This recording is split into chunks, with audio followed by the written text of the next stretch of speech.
Tudo bem?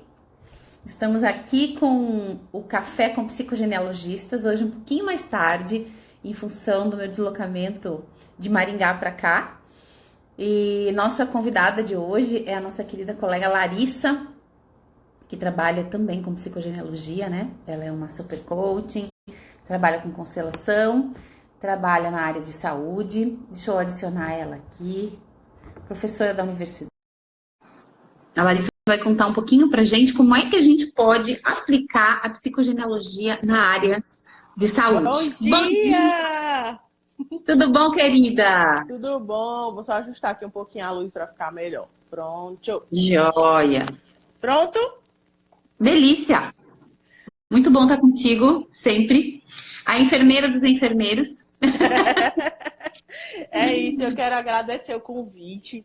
Dizer que é uma alegria sempre conversar com você. A gente mata a saudade, compartilha histórias aqui com o público. E é muito bom porque a gente vai crescendo nesse processo também, né? A psicogenealogia com a saúde é um ramo que a gente não deixa de estudar nunca, né? Então a gente vai descobrindo muitas coisas. Então estou muito feliz de hoje estar com vocês nessa live de psicogenealogistas. Um beijo para todo mundo que está aqui.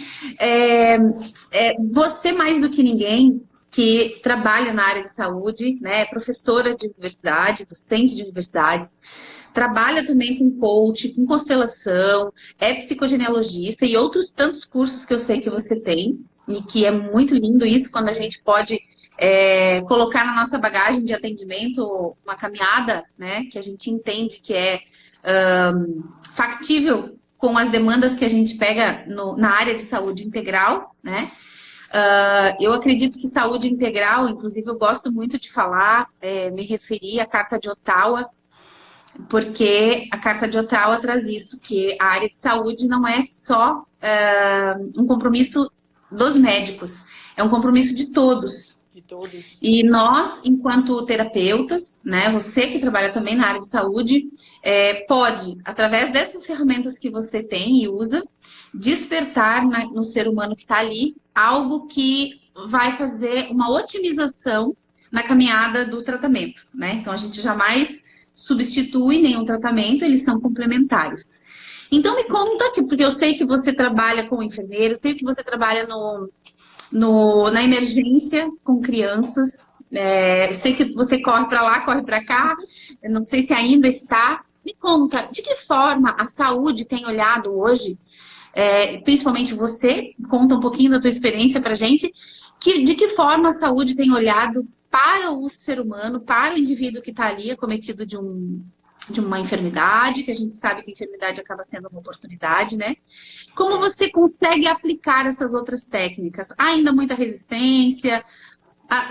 Os profissionais já estão abertos para esse novo olhar? Como é que está isso? A primeira coisa que você falou é muito importante a gente lembrar. O ser humano ele não consegue ser cuidado de forma, inclusive de uma forma de saúde, sem esse olhar amplo. Não existe esse processo de cuidado se realmente você não enxergar quem é aquele indivíduo que está apresentando uma doença, né? É comum ainda na população identificar a doença como uma coisa muito ruim. Obviamente, ninguém quer ficar doente, né? Mas é importante ainda a gente esclarecer para as pessoas que aquela doença ela é um sinal, né? Ela está te chamando a atenção para algo. Né? Consegue ouvir bem o som? Sim, tá ótimo. Muito bom. Então, como você falou, depois da minha formação da psicogenealogia, eu comecei a olhar não só para a minha vida, mas de que forma essa ferramenta ela pode ser trabalhada na área de saúde. E dentro da área de saúde já existe um programa que, em todos os estados existe esse programa, que é uma estratégia de saúde da família. Então, esse processo de saúde da família, ele já dá um direcionamento como a gente precisa olhar para essa família, não só para aquele indivíduo. Como você bem falou também, eu sou professora de saúde da criança e várias vezes eu vi alguns assuntos relacionados a adoecimento que nós conseguimos trabalhar a questão das memórias geracionais, do que a criança estava vivenciando nesse processo da primeira infância e também mais lá à frente. Mas ainda existe um pouco de resistência nessa... Eu não chamo nem resistência, porque eu acho que a resistência é quando se não sabe. Eu acho que o conhecimento ainda não chegou tão profundo, a ser disseminado tanto para que as pessoas consigam entender que não tem como você olhar para um indivíduo sem olhar para a família. Mas o que é mais interessante é que eu faço treinamentos em alguns municípios. Hoje eu não estou mais com os meus alunos da emergência pediátrica, mas eu hoje estou atuando, treinando enfermeiros e outros profissionais de saúde também nessa estratégia de perceber esse indivíduo de forma sistêmica. E aqui no Ceará, eu tenho conseguido ir a alguns municípios que difícil acesso às vezes, sabe? E eles ficam muito na sede de saber um pouco mais sobre esse conhecimento sistêmico. Então, eu monto árvore genealógica com eles lá. Não chega a ser a árvore sensitiva que a gente faz na prática, mas eu trago pessoas para participar e montar uma árvore genealógica. E eles conseguem perceber e cai a ficha, o insight. De fato, isso é muito importante que eu visualize no meu atendimento. Então, quando eu digo que não há resistência, eu digo baseado nessas minhas experiências, que na realidade existe ainda um pouco de conhecimento entre os profissionais de como isso pode atuar. E ainda é pouco explorado essa forma esse olhar da psicogenealogia em relação à saúde. Mas a gente traz tantos resultados positivos, né? A gente consegue compreender de fato na raiz o que aquilo está trazendo. Então, várias crianças que eu atendi, inclusive com os meus alunos, eu lembro que eu tinha uma turma que gostava muito de genealogia e casou comigo, essa turma, praticamente. A gente encontrava casos lá e eles diziam, professora, vamos montar o genossociograma deles? E eu adorava, né? Porque era tudo que eu queria fazer. E aí eles iam, me ajudavam a construir o genossociograma, falavam para o paciente, olha, porque a gente entende que pode existir algo na família, você gostaria? E aí a gente montava isso com o paciente, esse genossociograma. Às vezes com os pais, né? Porque a criança não tem entendimento sobre as memórias, né? Tão claro como os pais. Embora ela não tenha o entendimento, mas ela tem todas as memórias, né? E às vezes ela manifesta até o 7º ano, como a gente já conversou aqui em várias outras oportunidades, né? Sim, perfeito. Importante que a Letícia está dizendo é uma coisa, é um alerta, né, para quem está nos assistindo, que nós dizemos, em função da neurociência, trabalhar a parte da mente, né? Nós entendemos a mente consciente, mente inconsciente. A vibração da mente de uma criança, ela é quase que na sua grande maioria na frequência inconsciente, né? Então a gente vibra diferente da mente consciente que está aqui ativa, prestando atenção, né? A gente vibra numa onda teta. E quando a criança vibra nessa onda, ela capta, porque ela entra em ressonância com toda a informação ou com toda a vivência do clã, do sistema familiar. Então, muitas vezes a criança enferma porque está vivendo algo dentro da família que não está conseguindo processar, né? E a gente acredita que aquela manifestação, aquela enfermidade, aquele sintoma, ele é apenas sintomático. Então, que lindo, né? Que a gente tem essa oportunidade de olhar para o ser humano de forma integral, principalmente uma criança que está ali sem filtro, e ainda que ele não tenha consciência, né? Ele tem essa capacidade de manifestar 100% o conflito. Basta que a gente tenha um olhar, um ouvido afinado para entender o que ele está querendo comunicar, né? E o interessante, Letícia, é que hoje todos os treinamentos que eu faço, mesmo específicos de saúde, por exemplo, como cuidar de crianças, né? Eu sempre coloco um módulo ou algo que está relacionado à psicogenealogia nessas formações. Não tem como eu não trazer a percepção da psicogenealogia e também algumas leis sistêmicas, como a gente utiliza da própria constelação sistêmica, né? Pertencimento, ordem. Então, são fundamentos que são fundamentais. Fundamentais foi bom. São preceitos fundamentais para que a gente possa entender o indivíduo de forma como um todo, né? Não tem mais aquele indivíduo que, eu vou cuidar só da mão desse paciente, eu vou cuidar só da mente desse paciente. Você não tem como cuidar de forma segregada. Você precisa cuidar de forma integral. Porque existe um sistema que realmente faz a linha naquele processo todo de adoecimento. E o bom é que a gente não fala na enfermagem só de adoecimento. A gente traz também a questão da promoção da saúde, que é trazer esse indivíduo antes do processo de adoecimento. E aí a gente fala de prevenção de adoecimentos emocionais, né? Que é uma urgência da atualidade hoje. percebemos que tantas pessoas hoje têm ansiedade, isso é comum entre enfermeiros também, né? Não só aqui no Ceará, mas também de forma nacional. Sim. Ansiedade, transtorno de pânico. Então, a gente traz esse olhar da psicogenealogia também para ajudar no processo de autoconhecimento. Então, a ferramenta da psicogenealogia eu uso quase em todos, e quase não, todos os processos que eu faço, eu incorporo isso, né? Principalmente nos Legal. atendimentos individuais, que a gente precisa realmente ter essa possibilidade de conhecer um pouco mais a fundo. Porque no treinamento mais aberto, a gente não consegue buscar de uma forma mais específica o que está acontecendo, né? Mas nos individuais, a gente traz essa possibilidade. Que legal. Tu tens pego muitos casos, já que trabalhas com a UTI pediátrica, né? Tens pego muitos casos de crianças que estão conectadas com algum GISAM horizontal, né? Para quem não sabe o que é, ele seria um filho de substituição e às vezes traz um comportamento atrelado a uma criança que faleceu e isso acaba desenvolvendo algum tipo de enfermidade na data. Você chegou já a identificar esse tipo de situação? Sim, algumas situações semelhantes, como, por exemplo, alguma família que tinha filhos gêmeos antes da primeira... Era uma família que tinha se formado antes de outra família. E Uhum. o pai tinha outros filhos de outro relacionamento, e esses filhos morreram.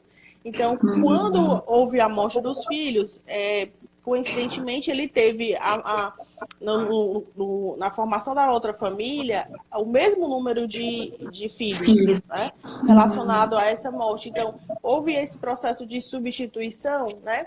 E existe essa ligação, realmente.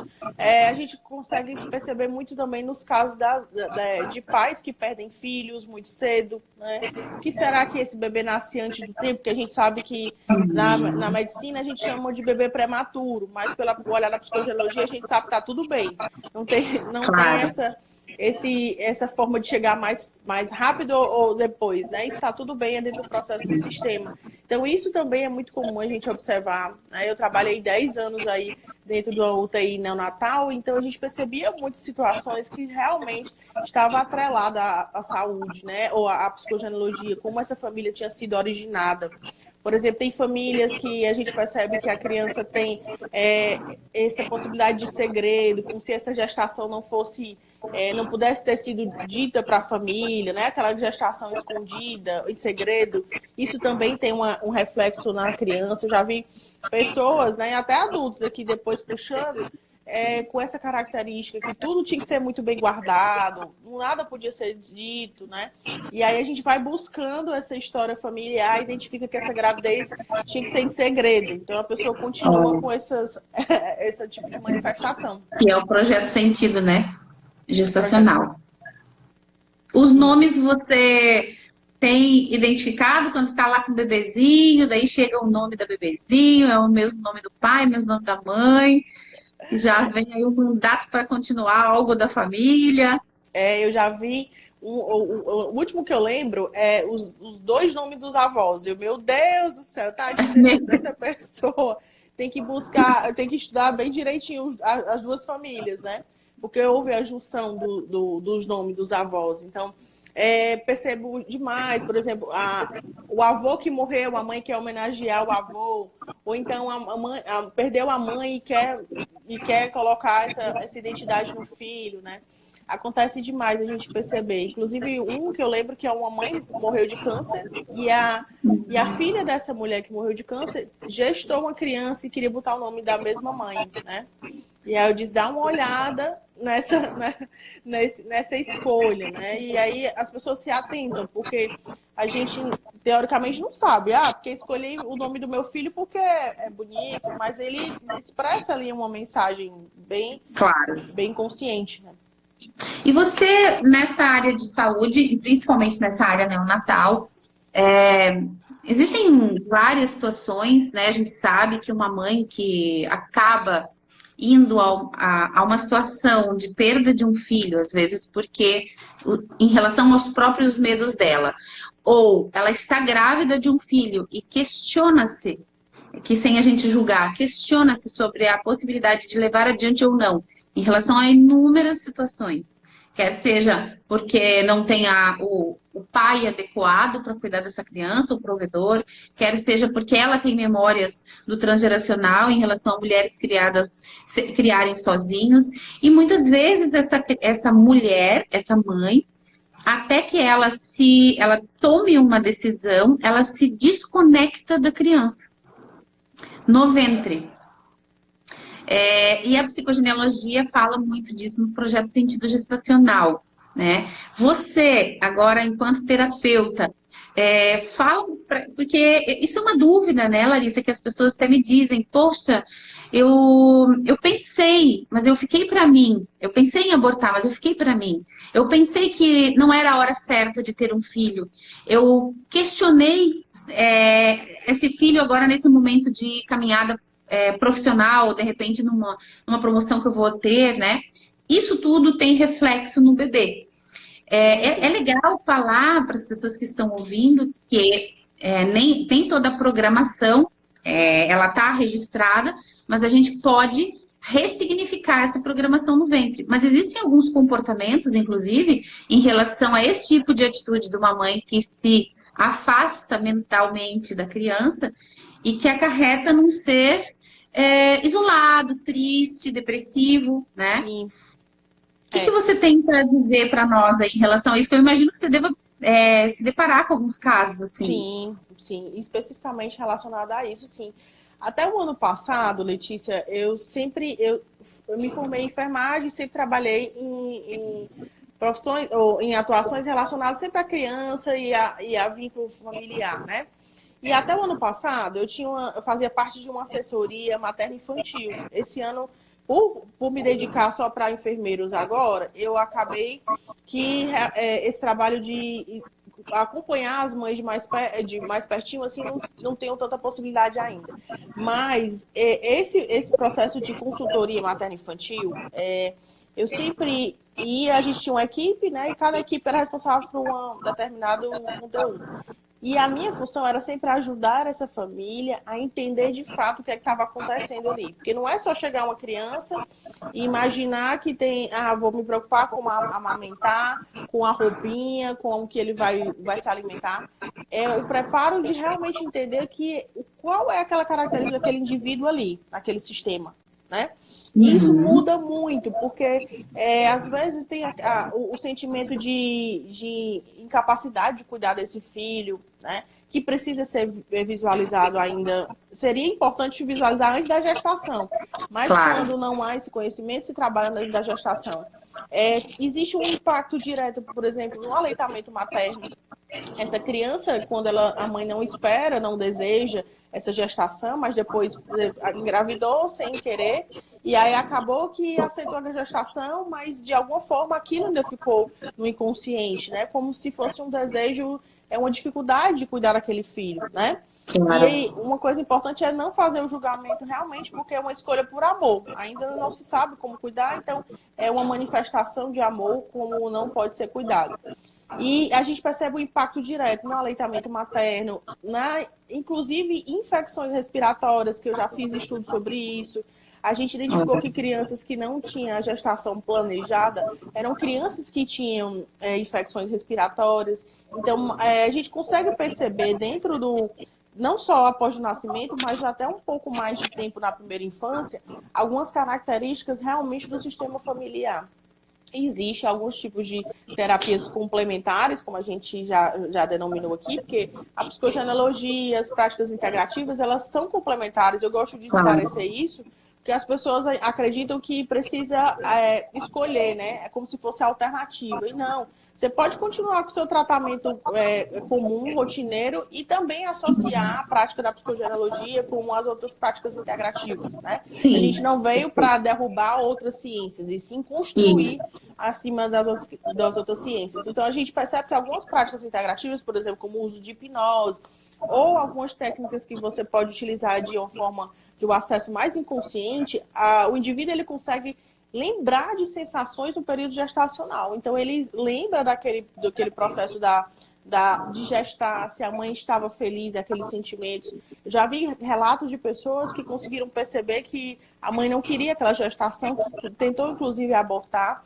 E dentro dessa prática integrativa, que é uma um acesso mais profundo ao inconsciente, ele conseguiu perceber e visualizar essa sensação, né?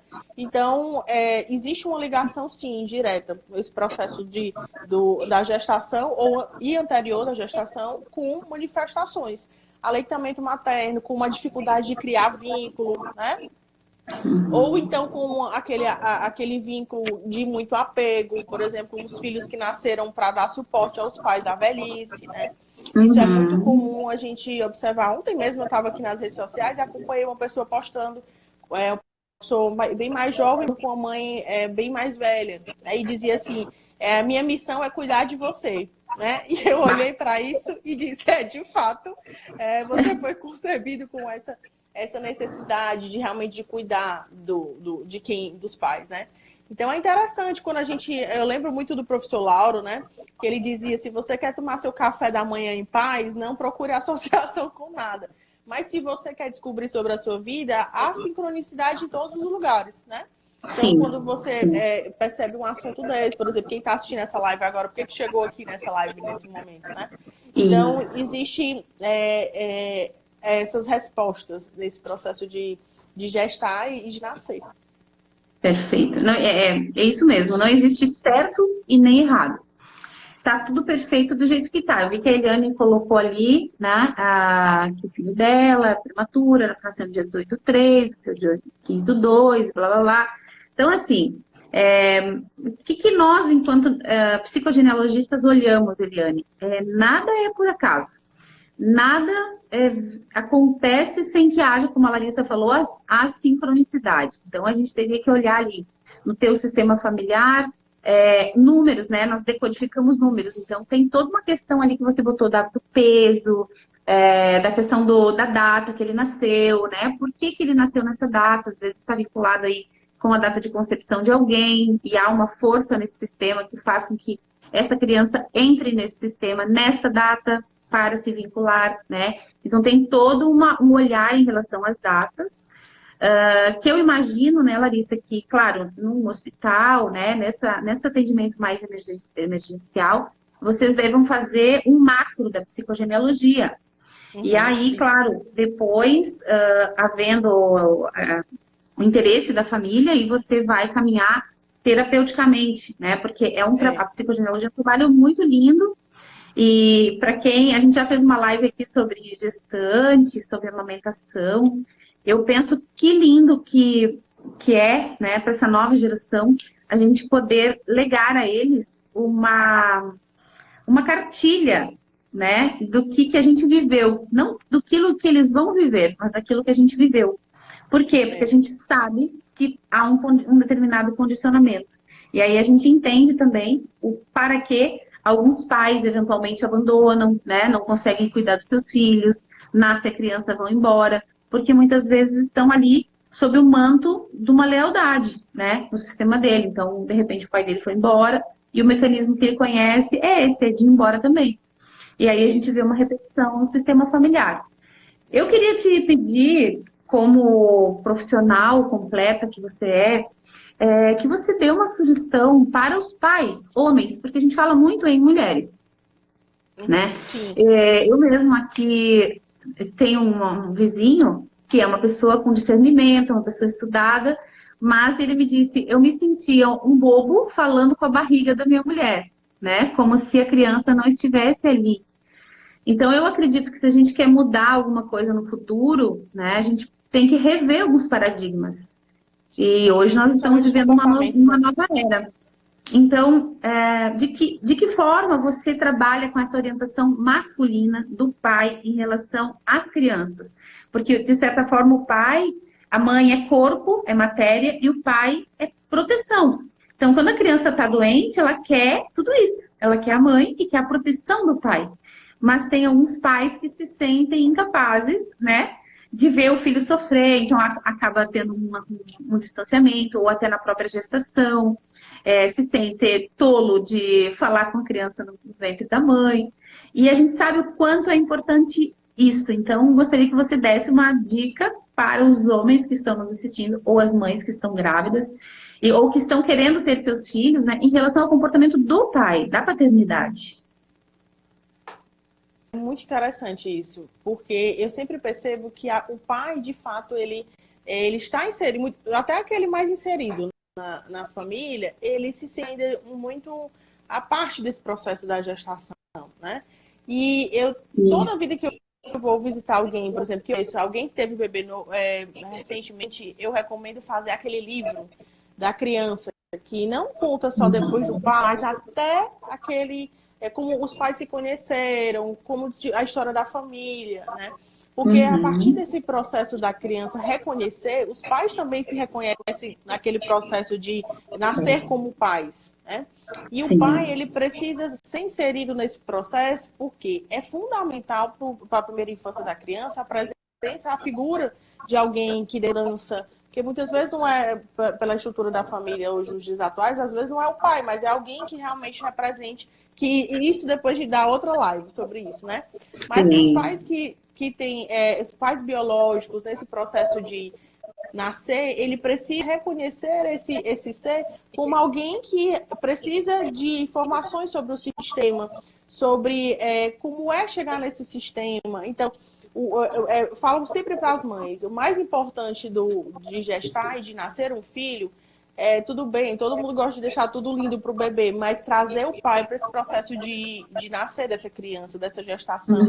Incentivar o filho realmente a essa conversa. A criança identifica quando nasce a voz do pai, a voz da mãe. Porque a partir desse processo de gestação, ela vai tendo esse contato. Então, através desse livro que eu indico para todo mundo, ou então quando eu não presenteio para os amigos, eu incentivo esse processo de vão construindo a história de vocês, vão montando essa história de vocês nesse livro, que teoricamente é o próprio livro da vida, mas que vai partilhando como casal, como uma criança também, né? Não precisa muitas vezes basta que você às vezes tem dificuldade de falar com o bebê, mas tocar, o toque também é importante, porque a criança vai sentir aquela presença também da mesma forma, tá? Então, a figura do pai, ela é fundamental no processo de gestar e de nascer dessa criança. Então, por mais que você não tenha ainda se sinta um pouco constrangido como pai, é importante que você inicie esse processo dentro da gestação, né? E esse livro é muito engraçado, porque eu já fui fazer um processo numa casa que o pai era muito um processo de acompanhamento, uma sessão com essa família. E o pai, a mãe deixava o pai exclusivo para cuidar das coisas, por exemplo, montar o quarto, né? Montar um ar-condicionado no quarto. E o pai se sentia assim como o taifeiro, né? Só fazia tarefas. E quando a gente foi começar o processo dele abrir a mala do bebê, né? O bebê nem tinha nascido ainda, abrir a mala, e aí ele começou a entrar um processo de emoção, que ele disse, olha, caiu a ficha, parece que não é só arrumar para alguém chegar, é realmente um ser diferente que vai precisar desse meu processo de acompanhamento. Então, eu incentivo muito a figura do pai e a figura da mãe também, trazer essa relação positiva, né? Trazer ele, de fato, para esse movimento que é nascer. Esse livro é uma dica pontual mesmo, que você pode fazer esse livro. Tem gente que adora fazer livros, mas ele já compra na livraria. É um livro de quem teve bebê recentemente deve saber. É um livro que conta a trajetória da gestação, colocar inclusive a foto do primeiro pezinho, quando o pezinho nasce, né? Todo documento. E aí vai contando o restante da história. Legal, porque normalmente, dependendo da idade gestacional, a avó materna, que a gente sabe que tem aí uma conexão muito grande com essa mãe, porque enquanto essa mãe era gestada por esta avó, né, a mitocôndria já estava recebendo informações. E eu percebo que muitas vezes até eu acho que até é uma questão do ninho, né? Da fêmea do ninho, que ela quer cuidar sozinha.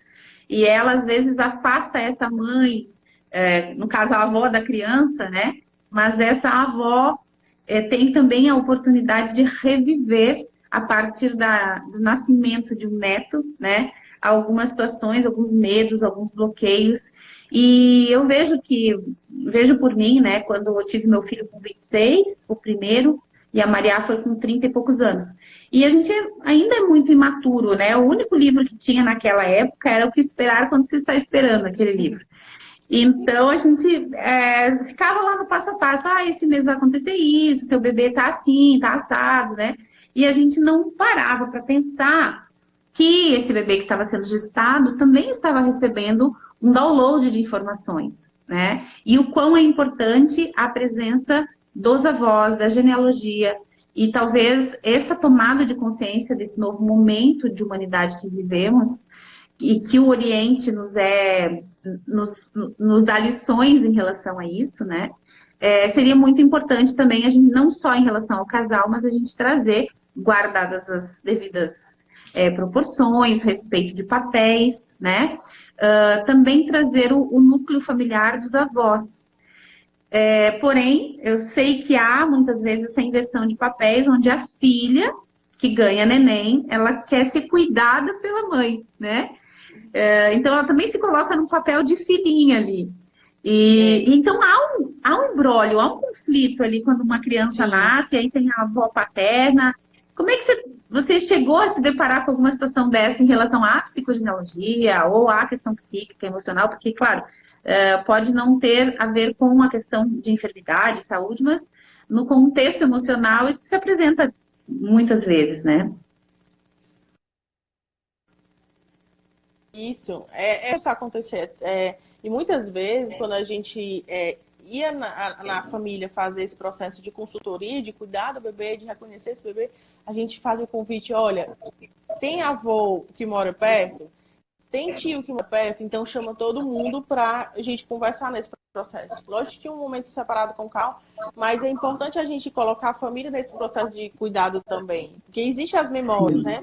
Principalmente existe uma coisa muito comum sobre aleitamento materno, que algumas avós dizem assim, mas meu filho nunca mamou e sempre sobreviveu, né? Então, a mãe no processo de pós-parto, ela se sente muito fragilizada. A mulher vai se sentir fragilizada. Então, muitas vezes ela vai buscar informações da família, da mãe, ou então do sogro, da sogra, né? Então, esse processo de construção, ele tem que ser feito de forma da família. E a gente sempre trabalhava também a questão da tomada de decisão da mãe, dela saber que, de fato, se isso era bom para o filho dela, se ela queria isso para o filho ou não. Então, existe realmente a história da família, principalmente da mãe, né? Da avó da criança dentro desse processo de cuidado, porque, como você disse, a mulher precisa ser cuidada também, né? Ela se vê num processo de cuidar de outra pessoa e está nascendo ali uma mãe quando o bebê nasce também. Então, esse processo, ele vem, lógico, que não é sair da sua zona de conforto, saber que você é cuidado para identificar que você vai ter que cuidar de um ser, é bem diferente. E a gente precisa reconhecer. Então, lembrar, eu sempre trabalho as memórias transgeracionais da mãe, né? Eu sempre digo assim, como foi o seu processo de vivência com a sua mãe? Qual foi a sua experiência com a sua mãe? Será que você sua mãe amamentou? E a gente traz toda essa história da mãe para realmente para o processo de nascer dessa criança. Então, não tem como trabalhar realmente algumas questões de cuidado dessa criança sem trazer a história da família.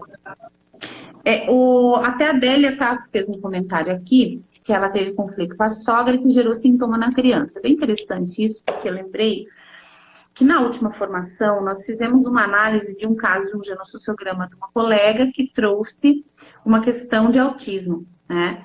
E um grande conflito no momento do nascimento da criança era o casal estava passando por uma situação muito difícil econômica, então aí a gente já tem ali o conflito do ninho, né? Inclusive para nova medicina germânica, atrelada à psicogenealogia, que é a biopsia, nesse momento a gente pode gerar até nódulos na mama, né? Em relação aos conflitos do ninho. E esse casal, então, a avó materna, não tinha condições de cuidar, de dar guarida, de trazer para dentro de casa esse novo casal. E automaticamente essa nova mãe também não queria morar com a sogra, mas era a única alternativa que eles tinham, era morar com a sogra. E é muito interessante porque o pai dessa criança forçava muito essa questão. Não, nós temos que morar com a minha mãe, nós temos que morar com a minha mãe. E a sogra realmente, ela tinha um comportamento muito difícil, né? Muito frio, né? No andar da carruagem, analisando o genossociograma, nós percebemos que na árvore da mãe haviam incestos recorrentes. Então, havia do bisavô, né, houve um incesto, então a gente até chegar no menino autista que não falava, e depois da análise, inclusive, que a gente fez, a colega que atende esse menino comentou que o menino já está falando, né? E ele tinha um comportamento de que ele pegava a mãozinha da mãe, botava na boca e empurrava, né? Que é um comportamento mecânico, automático, mas a gente foi recompor a história familiar e percebemos que esse bisavô teve relações com a nora, com um revólver na boca da nora, né? E teve filhos dessa relação e o filho dele assumiu como pai. Então, várias relações incestuosas de filiação, com netos, com bisnetos. Então, de certa forma, essa sogra ruim e esse marido que queria que o filho fosse para a casa da mãe, ela estava a serviço desse sistema, que precisava também proteger essa criança, né? Por alguma situação. Então, quando a gente diz, aproveitando o teu comentário em relação à sogra, até porque não existe uma receita absoluta, nós precisamos entender por que ou para que essa situação se apresenta para a gente. Porque às vezes, é como você falou, não é uma enfermidade, às vezes é uma oportunidade, né? Então, que a gente possa realmente, quando a gente está trabalhando as enfermidades, entender o entorno. O que está acontecendo na minha volta para que eu realmente olhe para essa situação de uma forma mais consciente, né? Não sei se você quer fazer algum comentário. Mas é só para fortalecer ainda essa questão da doença, né? Que existe ainda esse estereótipo de doença, né? Essa oportunidade de tomar consciência sobre algo. Inclusive, aconteceu comigo. Ano passado, eu tive um acidente, quebrei o pé, passei 3 meses por aí, afastada de tudo. E era assim, uma chateação, porque tinha que fazer muita coisa e com esse pé afastado em casa sem fazer nada. Então, eu fiquei olhando o que será de fato que esse quebrar esse osso de sustentação quer me dizer, né? Então, foi aí que eu comecei a entender também, de alguma forma, que, logicamente, a gente estuda, mas é tão diferente quando acontece com a gente, porque você percebe de fato a ligação sobre as memórias, sobre o que o teu inconsciente está falando. E é interessante que a gente não deixe essas mensagens do inconsciente soltas, principalmente essas são relacionadas ao processo de saúde, porque é aí que a gente tem a chave de conseguir algo, né, de melhorar, mudar de ciclo muitas vezes. Então, isso comigo aconteceu. E depois que eu comecei a olhar para os sinais do meu corpo, eu consigo mais deixar de olhar, né? E quando você aprende os sinais do teu corpo, ele vai te mandando várias mensagens toda hora, né? Sobre o teu processo de saúde. Então, eu achei interessante essa tua partilha da história, porque muitas vezes a família ainda acha que ter um filho com algumas necessidades diferentes, especiais, é um peso sobre aquilo, né? Mas de que fato essa criança veio para ajudar a curar esse sistema, né? A identificar algo do sistema. Exatamente. Está a favor, né? Está sanando o sistema familiar. Precisa que olhe para isso, mas a gente olha para determinada situação de uma forma muito egoísta, olhando para nosso umbigo, né? E é muito interessante, o professor Lauro fala na formação que nós não temos medo em relação aos nossos filhos, nós temos medo em relação a nós, do que faremos das nossas vidas se algo acontecer para os nossos filhos, né? Porque cada alma que está ali é uma alma que tem um propósito, a alma que veio fazer algo, e a gente precisa também, né, óbvio, respeitar esse movimento. Querida, o que mais você quer partilhar em relação à psicogenealogia? Teve algum caso que te chamou a atenção, que você aplicou psicogenealogia, que você gostaria de exemplificar? Porque às vezes um exemplo acaba reverberando para outras pessoas em aprendizado, né? Sim. A questão de amamentação, eu sei que você trabalha muito com amamentação, parto, formas de parto, complicações na hora do parto, e a gente sabe que isso também tem memória transgeracional, né? Que se você toma consciência antes, normalmente o parto se desenrola de uma outra forma, que alguma experiência que você possa partilhar, vai que tem alguma mamãezinha aí nos assistindo e quer saber um pouco mais em relação ao parto, né? Tem medo do parto normal, quer fazer parto cesariana, quer que tire com 30 e poucas semanas, isso aconteceu comigo. Eu dizia para o meu médico, tá pronto o pulmão, tá com 38 semanas, então tira. E aí eu fui descobrir que eu tinha na minha genealogia uma bisavó que nasceu, eram duas gêmeas, uma morreu e uma sobreviveu. Mas há uma complicação no parto. E essas complicações no parto de memórias transgeracionais, elas acabam interferindo também no parto do nascituro, né? Criança que nasce deitada, porque tem uma programação inconsciente de que nascer é perigoso. Não sei se você tem algum caso para partilhar. Quando eu voltei da primeira formação, assim, e partilhando com as outras pessoas, todo mundo fica muito curioso para entender, né? Embora a psicogenealogia às vezes dá um medo nas pessoas também, que tá tudo bem, né? Não tem nada a ver com muito forte, mas a gente às vezes tem receio de abrir essas caixas. Então eu me deparei, por exemplo, com casos de mulheres que não conseguiam engravidar, né? Inclusive a gente montou o genossociograma, a pessoa engravidou, teve bebê, tá bem agora. Então, casos, por exemplo, do bebê que nasce realmente prematuro, que de fato aconteceu, né, na genealogia dessa mulher, que essa criança tem que nascer mais cedo hoje, né? Como você citou o teu caso. Mas muitos casos dessa questão da infertilidade me chamou muito a atenção, né? Não só, lembrando que a gente não olha só pelo olhar da psicogenealogia, mas também de forma ampla, mas em alguns casos a gente conseguiu identificar porque de fato essa mulher não conseguia gestar. Será que é uma incapacidade dos pais? Que é incapacidade, eu digo, um comando mental, né? Na realidade não existia isso. Às vezes é uma semelhança com alguém da árvore genealógica que não pôde ter o número de filhos que queria, né? E isso, eu encontrei várias situações aqui quando eu voltei, e algumas pessoas me pediam para olhar sobre isso. Questão de relacionamentos também, pessoas que não iam se relacionar, porque eram pessoas que já estavam casadas mentalmente com outras pessoas, né? E, então, esse olhar da psicogenealogia, ele tem um olhar muito próximo da saúde de todas as formas, né? Principalmente nesse olhar que a gente percebe, fica bem mais evidente quando está nascendo uma família, né? Que aí a família se organiza, não, vamos ver se realmente, de fato, como é que essa criança vai chegar. Então, eu acho que tem essa necessidade muito forte quando se está gestando, de organizar o sistema, né? Teoricamente, organizar esse sistema. E o que eu aconselho para as mães, sugestão que eu faço para as mães que estão assistindo, alguém está gestando, é que olhe para esse sistema familiar, não, olhe com amor, com muita tranquilidade e perceba que, de fato, se existe algo que não faz sentido que essa criança receba de memória transgeracional, você pode ressignificar isso, né?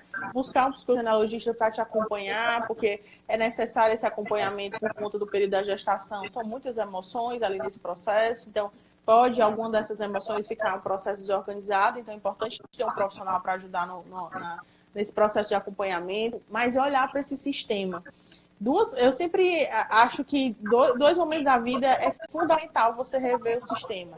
Quando você está criando uma nova família, você está gerando a sua nova família, seja no casamento, a gente já viu várias vezes a oração dos antepassados em casamento, né? Honrando o que foi, mas que hoje você segue com a sua vida e na hora de nascer, né? Na hora de gestar. Claro. Então, os pais, eles podem fazer esse processo de oração, olhar para esse sistema e assim conduzir esse processo novo, de ciclo novo e liberando aí as famílias desses mandatos inconscientes. Maravilha. Acionando a parte espiritual, né? Acho que bem bonito isso que você falou, porque muitas vezes a gente busca só o racional, busca só o mental, busca só o lógico, e a gente esquece, então, o detalhe da fé, né? Fé na acepção da palavra, realmente. Fé no acreditar que está tudo certo da forma que se nos apresenta, né? E que, se eventualmente eu tenho aí um filho portador de alguma necessidade especial, é porque é para ser assim, né? Então, é acreditar realmente que o que vem para nós, enquanto sistema, está tudo certo. E parar de olhar para essa situação de uma forma muito individual e olhar para o coletivo, né? Porque sempre tem aí a dor, normalmente ela se transforma em propósito, em amor. A gente já viu aí algumas colegas testemunhando, acho que a Catiúcia falou, perdeu seu filho, e a partir disso ela cria o Instituto Calel, que é um instituto que auxilia pessoas sem condição de tratamento terapêutico, né? E tá aí um Viver Sem Fronteiras, né? Levou esse projeto aí da alma para os quatro cantos. E é isso, né? Muitas vezes é ressignificar a dor, transformando a dor em algo muito bonito em relação à humanidade como um todo, em relação a propósito, né? Olhar para as situações que nos apresentam com gratidão. Eu sei que às vezes é difícil, né? Você tem uma enfermidade e ter gratidão, faltar dinheiro e ter gratidão, mas tudo acontece da forma que tem que acontecer. E quando a gente reverbera numa outra energia, automaticamente o entorno muda, a energia do entorno muda. Então, é bem bacana trabalhar também, eu imagino que deva ter, né, nos hospitais, o reiki, uma imposição Sim. de mãos, né, uma mãe, às vezes você delega enquanto mãe esse trabalho, né, e faz um reiki para mim. Se você é mãe, você tem esse poder, você não tem a técnica, você tem esse poder, né? Falar coisas no ouvido das crianças quando elas estão adormecendo, principalmente que estão aí nos hospitais. Sim. Então, de repente, algumas dicas operacionais aí, né? Que a mãe É, pode dizer: o que eu posso fazer para o meu filho? Me dá uma dica prática aí, o que eu posso fazer? é. Eu acredito muito nessa. Travou a imagem, Lê? Travou a tua imagem, mas a gente está te ouvindo, daqui a pouco volta. Tá, pois vamos lá.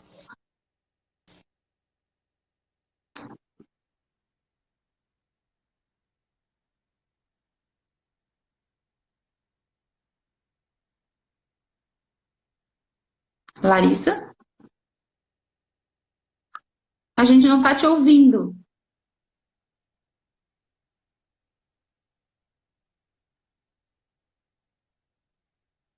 Não.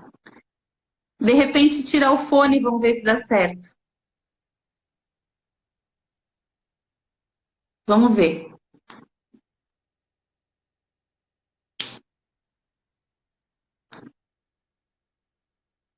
Eu vou te chamar de novo para a gente dar um toque final, tá bom?